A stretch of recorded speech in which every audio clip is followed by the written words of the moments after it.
Welcome to our channel Speak with Ramesh। हमारे channel को subscribe करें, बेल आइकन पर प्रेस करें और ऑल पर क्लिक कर लें ताकि आने वाली हर वीडियो की नोटिफिकेशन आप तक पहुंच जाए।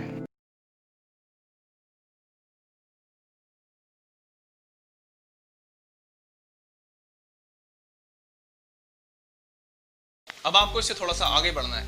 तो देखिए, आपको पता है हम जो आपस में एक दूसरे से बातें करते हैं, ये बातें हम 6 तरीके से करते हैं। जी हाँ, 6 तरीके से। वो कौन कौन से हैं? Positive, negative, single interrogative, double interrogative और आपके यही जो दोनों इंटरोगेटिव्स होते हैं ये आपके नेगेटिव फॉर्म में भी होते हैं, यानी single interrogative in negative form और double interrogative in negative form. अभी जो हमने सेंटेंसेस करे हैं ये पॉजिटिव सेंटेंसेस हैं। पॉजिटिव सेंटेंसेस कौन से सेंटेंसेस होते हैं? ये वो सेंटेंसेस होते हैं जिनके बीच में नहीं नाम का वर्ड बिल्कुल नहीं आता है, ना ही इनमें सवाल पूछा जाता है। ठीक है, बस सिंपल जो भी काम हो रहा है उसके बारे में बता देते हैं, वो पॉजिटिव सेंटेंसेस होते हैं। अब हमें नेगेटिव सेंटेंसेस करने हैं। नेगेटिव सेंटेंसेस वो सेंटेंसेस होते हैं जिनके बीच में नहीं नाम का वर्ड आता है। ध्यान से सुनिएगा, जिन सेंटेंसेस के बीच में नहीं नाम का वर्ड आता है वो नेगेटिव सेंटेंसेस होते हैं। चलिए एग्जांपल लेते हैं। अगर मैं कहूँ मैं स्कूल नहीं जाता हूँ, ठीक है, सबसे पहले हमें पहले वर्ड की इंग्लिश लगानी है। मैं कहूँ बोलते हैं आई, जाएंगे लास्ट में आवाज चेक करेंगे, आवाज देखते में पता लग गया ताहूँ, वर्ब की फर्स्ट फॉर्म लगनी है या वर्ब की फर्स्ट फॉर्म के साथ ऐसे ईएस लगना है। वॉइस के जस्ट बगल में हमें क्या मिलता है? काम। क्या काम हो रहा है? जाने का काम हो रहा है। अब हम जाने की इंग्लिश आई के बाद लगाने ही वाले थे, बट हमने देखा बीच में ये नहीं नाम का वर्ड आ गया है। ठीक है, तो अब क्या करना है? हमें सबसे पहले इस नहीं नाम के वर्ड की ही इंग्लिश लगानी है। ध्यान रखिएगा, वैसे तो नहीं को हम नो बोलते हैं, बट जब भी ये किसी सेंटेंस में से बीच में आएगा तो वहां पर इसकी इंग्लिश नॉट लगेगी। और ध्यान रखिएगा, नॉट कभी भी अकेला नहीं आता। नॉट कभी भी अकेला नहीं आता, ये आता है हेल्पिंग वर्ब के साथ। अब देखिए यहाँ पर आपका हेल्पिंग वर्ब का रोल शुरू हो गया है। ठीक है, नॉट कभी भी अकेला नहीं आता, नॉट हेल्पिंग वर्ब के साथ आता है और आपके इंडेफिनिट एक्शन की हेल्पिंग वर्ब है डू। इंडेफिनिट एक्शन की हेल्पिंग वर्ब है डू। ठीक है, तो सबसे पहले आपको नॉट से पहले डू लगा लेना है, आई डू।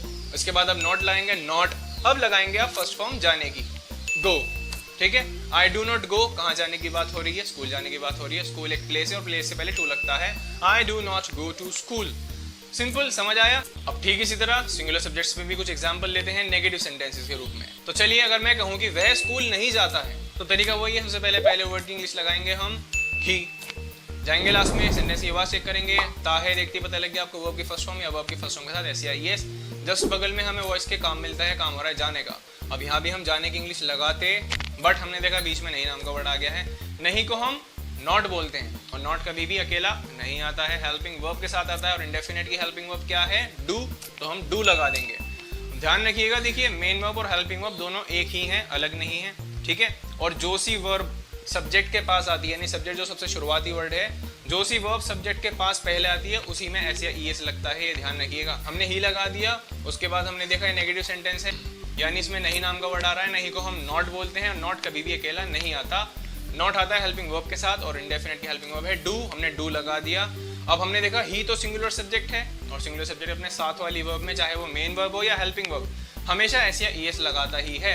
यहाँ पर सबसे पहले अब हेल्पिंग वर्ब आ गई है, वरना पॉजिटिव सेंटेंस में मेन वर्ब आती थी, यानी काम आता था। तो यहाँ पर भी हमें ऐसे ईएस लगाना पड़ेगा। अब डू के लास्ट में कौन सा वर्ड आ रहा है? ओ। इंडिकेटर देख के ही हम ऐसे ईएस लगाएंगे। अब हमें पता है इंडिकेटर्स कौन कौन से हैं, o double a c h ऐसे जेड एक्स। तो डू के लास्ट में ओ आ रहा है, तो डू का क्या बन जाएगा? डज बन जाएगा। He does. अब नॉट की इंग्लिश लगा देंगे हम, he does not.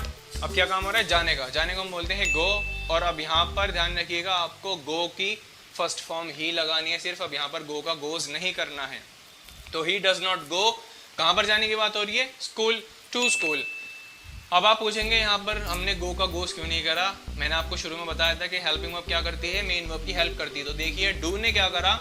Main verb यानी गो की हेल्प करके अपने आप को ईएस लगाकर डज बना लिया और उसकी हेल्प कर दी। ठीक है, तो यहाँ पर देखिए इस तरह हेल्पिंग वर्ब काम करती है। तो नेक्स्ट है आपके single interrogative sentences. Single interrogative sentences वो सेंटेंसेस होते हैं जिनकी बिल्कुल स्टार्टिंग में, शुरुआत में एक इकलौता क्वेश्चन वर्ड आता है क्या नाम का। ध्यान से सुनिएगा, जिन सेंटेंसेस की स्टार्टिंग में बिल्कुल शुरुआत में एक इकलौता क्वेश्चन वर्ड आता है क्या नाम का, क्या के अलावा और कोई सा क्वेश्चन वर्ड नहीं आएगा। फॉर एग्जाम्पल, क्या तुम स्कूल जाते हो? अब क्योंकि यहाँ पर सवाल पूछा जा रहा है तो इसलिए लास्ट में क्वेश्चन मार्क लग जाएगा। अब देखिए तरीका तो ये था कि हम सबसे पहले सब्जेक्ट की इंग्लिश लगाते थे, बट यहाँ पर सब्जेक्ट से भी पहले एक क्या नाम का वर्ड आ गया है, तो अब हमें सबसे पहले इसी की इंग्लिश लगानी है।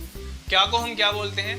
क्या को हम वैसे वर्ड बोलते हैं। यहाँ पर वर्ड लगाएंगे, नहीं। देखिए यहाँ पर क्या की जो इंग्लिश लगेगी वो आपका जो भी चैप्टर चल रहा है उसकी हेल्पिंग वर्ब का यूज करके लगेगी, ठीक है। और इंडेफिनिट की हेल्पिंग वर्ब क्या है, डू, तो यहाँ पर क्या की इंग्लिश डू होगी, तो डू लगा देंगे हम। अब तरीका अपना वही रहेगा, बाद में क्या लिखा है तुम, तो तुम की इंग्लिश यू आ जाएगा, डू यू। जाएंगे लास्ट में आवाज देखेंगे, वॉइस देखते हैं आपको पता लग गया वर्ब की फर्स्ट फॉर्म, या वर्ब की फर्स्ट फॉर्म के साथ एस या ईएस लगा देंगे। बगल में क्या काम हो रहा है, जाने का काम हो रहा है, तो do you go first form लगा लेंगे, एस या ईएस नहीं लगेगा क्योंकि you is a plural subject. Do you go कहाँ जाने की बात हो रही है, स्कूल जाने की बात हो रही है, do you go to school. अब हम सिंगुलर सब्जेक्ट पे भी सिंगल इंटरोगेटिव सेंटेंस देखते हैं। अगर मैं कहूँ कि क्या वह स्कूल जाता है, तो सबसे पहले क्या की इंग्लिश लगेगी, आपको पता है क्या की इंग्लिश यहाँ पे व्हाट नहीं लगनी है, क्या लगनी है, डू, हेल्पिंग वर्ब लगनी है, डू लगा देंगे हम। अब वह को क्या बोलते हैं, ही सिंगुलर सब्जेक्ट है, आपको पता है सिंगुलर सब्जेक्ट के पास जो सी भी वर्ब पहले आती है, चाहे वो मेन वर्ब हो या हेल्पिंग वर्ब, उसमें एस या ईएस लगता है। और पहले से यहाँ पर कौन सी वर्ब लगी हुई है सब्जेक्ट के पास, हेल्पिंग वर्ब, तो डू का यहाँ पे आपको पता ही है ओ की वजह से इंडिकेटर देख के ईएस लग जाएगा। डज ही, लास्ट में जाएंगे आवाज चेक करेंगे, आवाज के बगल में क्या काम हो रहा है, जाने का काम हो रहा है, और जाने की फर्स्ट फॉर्म गो है। अब यहाँ पर हम ईएस लगाएंगे नहीं लगाएंगे, नहीं लगाएंगे, क्योंकि मैंने आपको बताया हेल्पिंग वर्ब पहले ही मेन वर्ब का काम पूरा कर देती है। डू का डस कर दिया है इसने, तो अब हम खाली गो लिखेंगे। डज ही गो, कहाँ जाने की बात हो रही है, स्कूल जाने की बात हो रही है, does he go to school. अब बारी आती है आपके डबल इंटरोगेटिव सेंटेंसेस की। डबल इंटरोगेटिव सेंटेंसेस के बीच में कोई सा भी क्वेश्चन वर्ड आ जाता है, यहाँ पर बीच में क्या नाम का वर्ड भी आएगा, क्यों भी आएगा, कब भी आएगा, कैसे भी आएगा, सारे के सारे क्वेश्चन वर्ड्स आ सकते हैं। तो चलिए एग्जांपल लेते हैं सबसे पहले प्लूरल सब्जेक्ट पे। अगर मैं कहूँ कि तुम स्कूल कब जाते हो, ठीक है, देखिए यहाँ पर बीच में क्वेश्चन वर्ड आया है। अब देखिए तरीका तो ये था कि हम सबसे पहले वर्ड की यानी सब्जेक्ट की इंग्लिश लगाते थे, बट ध्यान रखिएगा डबल इंटरोगेटिव सेंटेंस में ये नहीं करना है हमें। डबल इंटरोगेटिव सेंटेंस यानी जिसमें बीच में क्वेश्चन वर्ड आता है, उस क्वेश्चन वर्ड को ही हम सीधा बाहर निकाल लेंगे, सबसे पहले ले आएंगे। और बीच में क्वेश्चन वर्ड क्या आ रहा है, कब, तो कब को हम बाहर निकाल लेंगे, और कब को हम क्या बोलते हैं, व्हेन बोलते हैं। ध्यान रखिएगा जब भी हम बीच के इस क्वेश्चन वर्ड को बाहर निकालेंगे, साथ साथ जो भी चैप्टर आप सीख रहे हैं उस चैप्टर की हेल्पिंग वर्ब भी आती ही आती है। इस क्वेश्चन वर्ड के साथ साथ चैप्टर की हेल्पिंग वर्ब भी आएगी, और उसके बगल में आप लगा देंगे उसको। और इंडेफिनिट की हेल्पिंग वर्ब क्या है, डू, तो आप व्हेन के बाद लगा देंगे सीधा डू। अब अपना तरीका अपनाइए वही, सबसे पहले सब्जेक्ट की इंग्लिश, तुमको क्या बोलते हैं, यू, जाएंगे लास्ट में आवाज चेक करेंगे, आवाज के बगल में क्या काम हो रहा है, जाने का काम हो रहा है, आपको पता ही जाने को क्या बोलते हैं, फर्स्ट फॉर्म गो, गो लगा देंगे। व्हेन डू यू गो, कहाँ जाने की बात हो रही है, स्कूल जाने की बात हो रही है, when do you go to school. अब हम double interrogative sentences singular subjects पे भी लेते हैं। अगर मैं कहूँ कि वह स्कूल कब जाता है, तो तरीका आपको पता ही है, सबसे पहले बीच का क्वेश्चन वर्ड बाहर निकालना है। कब को हम क्या बोलते हैं, बाहर निकालेंगे, कब को हम बोलते हैं व्हेन, और जब भी हम क्वेश्चन वर्ड बाहर निकालते हैं साथ साथ हेल्पिंग वर्ब भी आती है। इंडेफिनिट की हेल्पिंग वर्ब डू है, डू लगा देंगे हम व्हेन के बाद। अब क्योंकि ये सिंगुलर सब्जेक्ट है और आपको पता है सिंगुलर सब्जेक्ट अपने साथ वाली वर्ब में एस या ईएस लगाता है, चाहे वो मेन वर्ब हो या हेल्पिंग वर्ब। यहाँ पे पहले से पहले ही हेल्पिंग वर्ब मौजूद है डू, तो डू के साथ क्या लग जाएगा, ओ की वजह से ईएस लग जाएगा। व्हेन डज ही, अब जाएंगे लास्ट में आवाज चेक करेंगे, क्या काम हो रहा है आवाज के बगल में, जाने का ही काम हो रहा है। व्हेन डज ही गो, कहाँ जाने की बात हो रही है, स्कूल जाने की बात हो रही है, to school, when does he go to school. तो अब बारी आपके सिंगल इंटरोगेटिव और डबल इंटरोगेटिव की नेगेटिव फॉर्म की, यानी ये सेंटेंसेस भी नेगेटिव रूप में आते हैं जिनके बीच में नहीं नाम का वर्ड आ जाता है। जैसे क्या तुम खाना नहीं खाते हो, तुम स्कूल क्यों नहीं जाते हो, ठीक है। देखिए यहाँ पे दोनों इंटरोगेटिव्स में नहीं नाम का वर्ड आ गया है, तो अब इनकी इंग्लिश कैसे बनाएंगे। सबसे पहला एग्जांपल प्लूरल सब्जेक्ट के लिए, क्या तुम स्कूल नहीं जाते हो, तो आपको पता ही है जब भी सिंगल इंटरोगेटिव सेंटेंस की हम इंग्लिश बनाते हैं सबसे पहले हम पहला वर्ड यानी क्या की इंग्लिश लगाते हैं। क्या को हम व्हाट नहीं बोलते हैं, जो भी चैप्टर सीख रहे हैं उसकी हेल्पिंग वर्ब का यूज करेंगे। इंडेफिनिट की हेल्पिंग वर्ब है डू, डू लगा देंगे। अब अपना वही तरीका अपनाएंगे, सबसे पहले वर्ड यानी सब्जेक्ट इंग्लिश, डू के बाद यू लगा देंगे। जाएंगे लास्ट में वॉइस चेक करेंगे, बगल में काम देखेंगे क्या काम हो रहा है, जाने का काम हो रहा है। हमने यहाँ पे भी देखा नहीं नाम का वर्ड आ गया है, और नहीं को हम नॉट बोलते हैं। नॉट कभी भी अकेला नहीं आता, हेल्पिंग वर्ब के साथ आता है, बट यहाँ पर हेल्पिंग वर्ब पहले से पहले ही बाहर लगी हुई है, इसलिए अब हम डायरेक्ट यहाँ पर नॉट लगा देंगे सब्जेक्ट के बाद। डू यू नॉट, अब जाने की बात हो रही है तो जाने की इंग्लिश लगा देंगे हम गो। कहाँ जाने की बात हो रही है, स्कूल जाने की बात हो रही है, to school. Do you not go to school, ये है आपका single interrogative in negative form. अब करते हैं सिंगुलर सब्जेक्ट पे single interrogative in negative form. अगर मैं कहूँ कि क्या वह स्कूल नहीं जाता है, तो सबसे पहले आपको तरीका पता ही है, क्या की इंग्लिश लगाएंगे, क्या को बोलते हैं हम डू, और क्योंकि सिंगुलर सब्जेक्ट है यहाँ पर और सिंगुलर सब्जेक्ट अपने साथ वाली वर्ब में चाहे मेन वर्ब हो या हेल्पिंग वर्ब ऐसे ईएस लगाता है। डू के ओ को देखकर आप इंडिकेटर को देख के ईएस लगा देंगे। डज ही, जाएंगे लास्ट में आवाज चेक करेंगे, बगल में काम देखेंगे, जाने का ही काम हो रहा है। और जाने की इंग्लिश हम यहाँ लगाते हैं, बट हमने देखा नहीं नाम का वर्ड आ गया है। आपको पता है नहीं को हम नॉट बोलते हैं, नॉट कभी भी अकेला नहीं आता, हेल्पिंग वर्ब के साथ आता है, और हेल्पिंग वर्ब पहले से ही लगी हुई है, तो हम डायरेक्ट यहाँ पे नॉट लगा देंगे सब्जेक्ट के बाद। डज ही नॉट जाने का काम हो रहा है गो, फर्स्ट फॉर्म लगनी है गो। अब यहाँ पर आपको पता है गोज नहीं लिखेंगे क्योंकि पहली हेल्पिंग वर्ब ने मेन वर्ब की हेल्प कर दी, काम पूरा कर दिया। Does he not go to school. अब देखिए यहाँ पर ये जो इंटेरोगेटिव्स इन नेगेटिव फॉर्म्स वाले सेंटेंसेस हैं, इनको बनाने का ये एक तरीका है और एक तरीका और है।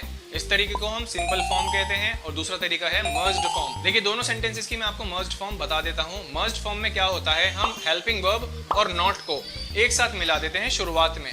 डू को और नॉट को हम मिला देंगे तो डू और नॉट मिलके क्या बन जाता है, डोंट। ठीक है, तो हम बोलेंगे इसको don't you go to school. ऐसे ही हम सिंगुलर सब्जेक्ट वाले सेंटेंस में करेंगे, डज को और नॉट को मिला देंगे तो ये बन जाएगा doesn't he go to school.